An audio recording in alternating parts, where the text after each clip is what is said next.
saya pada kesempatan kali ini untuk mempresentasikan karya tulis ilmiah saya dengan judul Perbedaan Akhlak Siswa Sekolah Umum dan Santri dalam Menghormati Guru, untuk memenuhi tugas akhir kelulusan kelas 12. Akhlak, baik, langsung saya mulai saja. Akhlak sangat mempengaruhi dalam kehidupan seseorang, karena sejatinya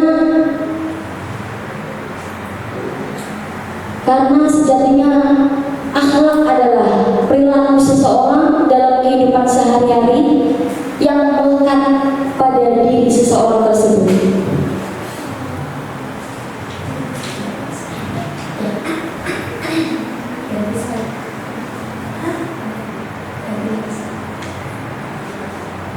Baik, pertanyaan yang pertama adalah apa sih itu akhlak? Di sini ada yang tahu nggak apa itu akhlak? Akhlak adalah etika, moral, atau perilaku tindakan dari seseorang dalam kehidupan sehari-hari. Pertanyaan yang kedua, apa yang menjadi pengaruh lingkungan yang berbeda? Tentu lingkungan akan sangat sekali mempengaruhi pembentukan akhlak, seperti pendidikan dan norma sosial, pengaruh teman sebaya, pengalaman kultural, dan pendukung dan pengawas. Yang ketiga, apa saja faktor pembeda akhlak siswa sekolah umum dan santri? Penyebab perbedaan antara akhlak siswa sekolah umum dan santri adalah kekuatan dan nilai agama, lingkungan sosial, kebiasaan hidup, pengaruh keluarga, pengaruh media sosial, dan teman sebaya. Pertanyaan yang keempat, apa peran pendidikan agama dalam membentuk karakter akhlak? Tentu pendidikan agama sangat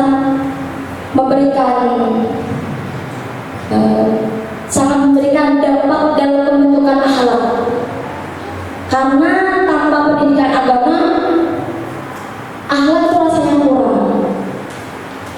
Di antaranya ada pembentukan nilai dan etika, pengamalan ibadah, pemahaman Quran dan hadis, pembentukan karakter, dan menanamkan rasa kepedulian dan kemanusiaan. Pertanyaan yang kelima, apa perbedaan dalam penerapan kehidupan antara siswa sekolah umum dengan santri? Tentu siswa sekolah umum yang di sekolah di luar sana dan dengan santri yang di dalam santri tentu berbeda. Dari lingkungan, pendidikan. Jika di dalam pesantren, tentu seorang santri akan memprioritaskan nilai-nilai agama, teratur dalam ritual keagamaan, interaksi sosial, dan pengambilan keputusan. Baik, sekian presentasi dari saya. Mohon maaf apabila ada kurang sempurnaan dalam menyampaikan atau salah tutur kata, karena saya di sini hanya seorang manusia biasa. Baik, saya cukupkan. Wabillahi taufiq wal hidayah. Wassalamualaikum warahmatullahi wabarakatuh. Waalaikumsalam warahmatullahi wabarakatuh. Baik, silakan Anissa duduk. Ibu beri kesempatan kepada audiens untuk bertanya. Siapa kira-kira yang mau mulai? Ada yang ditanyakan? Ada yang belum pernah bertanya? Silakan. Atau dari sebelah sini? Ada yang mau bertanya? Ayo silakan. Ada?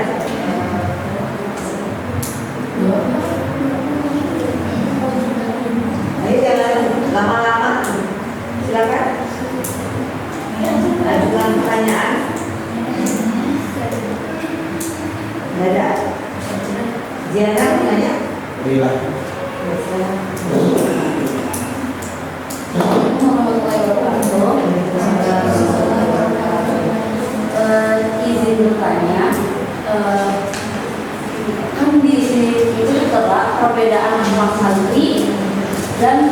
siswa umum. Di situ dari apa namanya? PPT ini kan menjelaskan bahwa santri itu lebih unggul karena mendapatkan nilai-nilai moral agama. Sedangkan bagaimana dengan siswa umum yang akhlaknya bisa jadi jauh lebih baik daripada santri. Contohnya, misalnya santri memang di pondok itu diajarkan moral-moral agama yang memang berasal dari kita, akhlaknya seperti ini. Tapi nyatanya saat dia pulang ke rumahnya itu akhlaknya itu menjadi berbeda karena mungkin terkena terkena lingkungan luar yang memang dia belum terbiasa. Sedangkan anak luar ini biasanya kuat, imannya lebih kuat karena sudah terbiasa dari lingkungan yang ada di sekitarnya itu. Jadi apakah memang status santri ini menjadi pegangan kita biar dinilai orang-orang lebih baik atau tidak?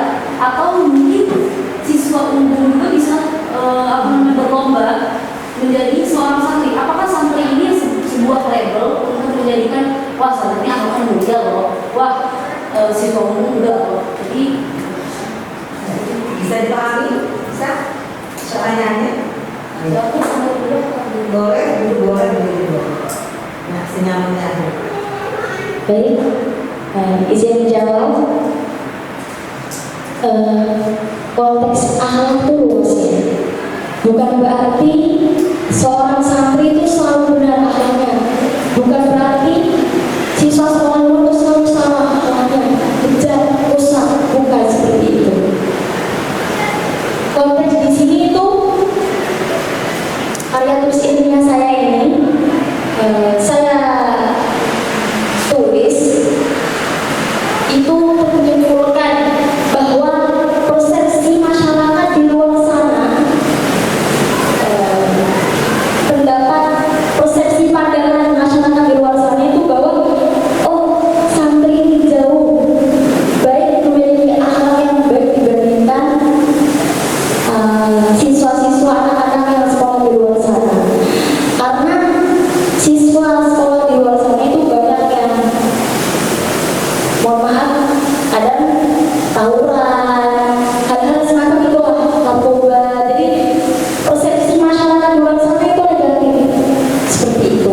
Jadi penulisan karya tulis ilmiah saya ini bukan untuk membanding-bandingkan antara siswa sekolah luar dan santri, tapi saya ingin menyimpulkan dari persepsi masyarakat di luar sana, pandangan masyarakat di luar sana itu seperti itu. Cukup.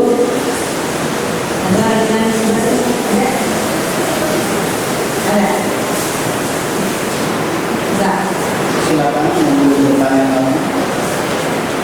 Kalau tidak, kalau dari ibu ya, memperhatikan isi dari karya tulisnya Anissa, antara judul dengan isi itu tidak menemukan di situ dalam pembahasannya khusus untuk guru. Ini pembahasannya masih umum, ya. Jadi sedangkan judul itu kan perbedaan akhlak siswa sekolah umum dan santri dalam menghormati guru. Namun di fokus ini Anissa juga apa itu akhlak secara umum, kemudian penerapannya juga ibu lihat ini masih sangat umum, tidak merincikan bagaimana sikap santri itu terhadap guru. Yang harusnya bagaimana itu tidak tertuang di sini yang dilihat. Jadi kalau yang ada di dalam sini itu sangat global, jadi juga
umum.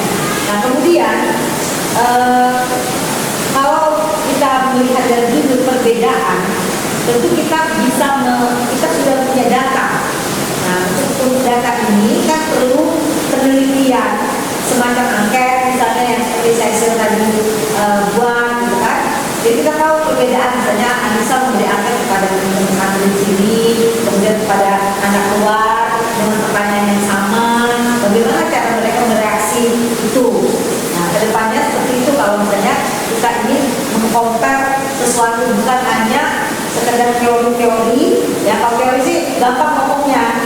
Nah, namun pada kenyataannya kan belum tentu seperti apa yang dibilang oleh teori tersebut.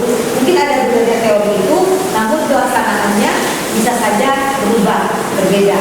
Ya, mungkin itu bukan pertanyaan dari Ibu, hanya masukan untuk makalah ini, karena yang dilihat belum merujuk ke soal Muhammad dulu. Ya, Masih ada yang mau bertanya? Belum bisa bertanya.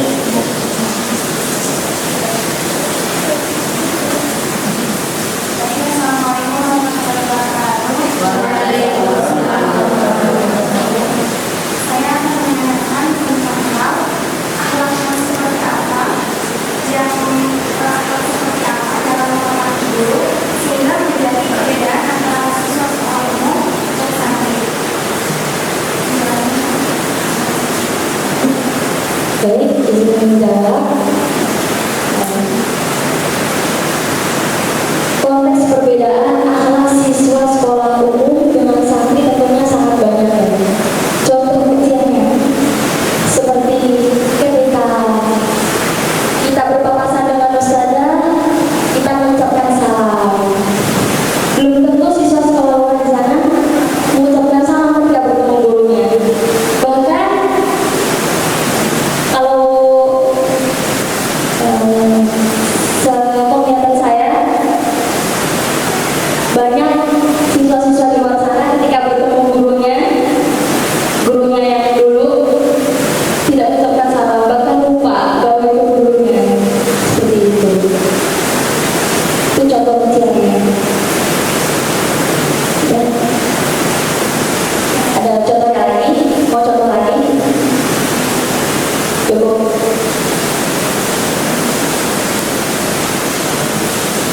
Boleh, kita ambil dia suara saya. Baik, terima kasih Anda Anissa Masumah. Terima kasih juga tadi kepada audiens yang bertanya terkait makalah yang diangkat oleh Anda Anissa Masumah. Betul sekali ya, bisa ketika menjadi mahasiswa, tentunya menjadi mahasiswa salah satu syaratnya ada sidang skripsi, ada pembuatan skripsi. Judul itu memang harus sinkron dengan isi yang ada di dalam makalah yang kita buat.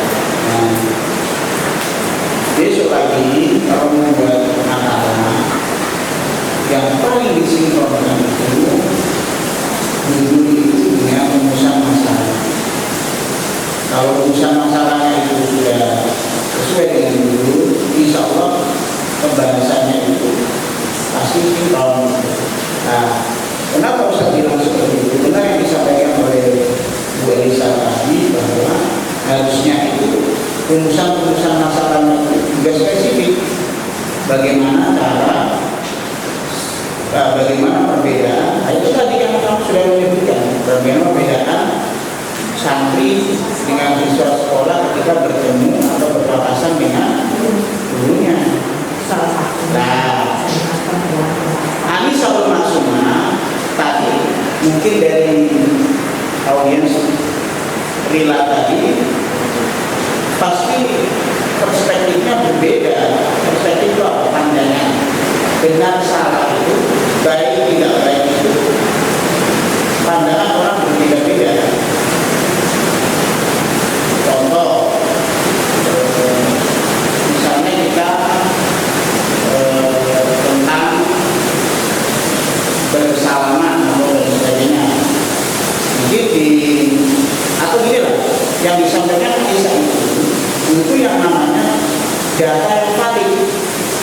Kalau dalam sebuah makalah itu nggak bisa kita menyampaikan